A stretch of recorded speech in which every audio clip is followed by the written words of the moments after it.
चला तर विद्यार्थी मित्रांनो, आज आपण करणी या चॅप्टरवरचे उदाहरणं पाहूया, MCQ पाहूया. त्यामध्ये पहिलं उदाहरण आहे 2 वर्गमुळात 8 अधिक 5 वर्गमुळात 8. पहिलं उदाहरण आपण पाहू. 2 वर्गमुळात 8 अधिक 5 वर्गमुळात 8. हे कसं सॉल्व करायचं? त्याच्यामध्ये वर्गमुळात 8 दोन्हीकडे सेम असल्यामुळं आपण ते वर्गमुळातले 8 जे आहेत ते कॉमन घेऊ शकतो. तर हे वर्गमुळात 8 कॉमन, त्याच्यामध्ये इथं राहिले 2, इथं राहिले 5. तर याचं उत्तर पुढे असं होतं 5 × 2 = 7 वर्गमुळात 8. हे आपलं शेवटचं फायनल आन्सर आहे.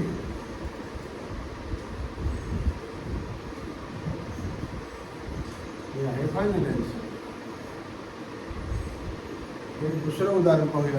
आपण दुसरं 10 वर्गमुळात 5 अधिक 8 वर्गमुळात 5.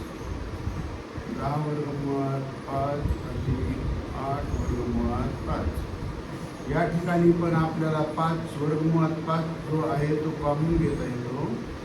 कंसामध्ये जातात 10 अधिक 8. याचं उत्तर येतं 18 वर्गमुळात 5. आणि लक्षात, तर हे दुसरं उदाहरण आहे. याच्यामध्ये 8 वर्गमुळात 5 हे उत्तर आलेलं आहे. झालं. आता आपण तिसरं उदाहरण पाहूया. याच्यामध्ये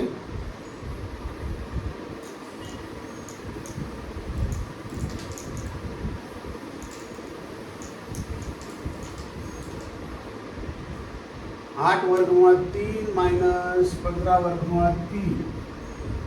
8 वर्गमुळात 3 मायनस 15 वर्गमुळात 3.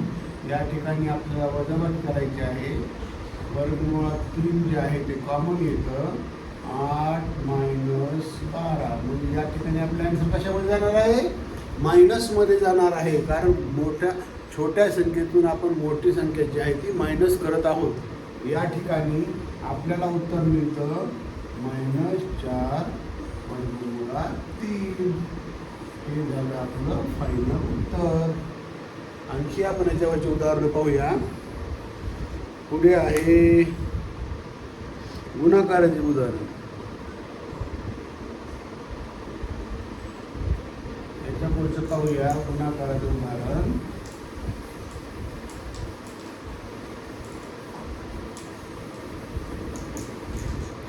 त्याच्यामध्ये येतं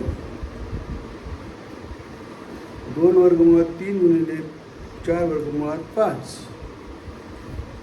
2 वर्गमुळात 3 गुणिले 4 वर्गमुळात 5. या ठिकाणी कंसातील अंक हा सेपरेट वर्गमुळातील अंक हा सेपरेट आहे. तर आपल्याला सुरुवातीला तो अंक समान करून घ्यावा लागेल. आता 3 आणि 5 यांचा लसावी येतो 15.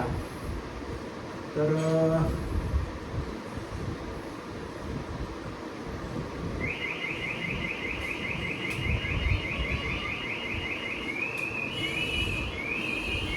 या ठिकाणी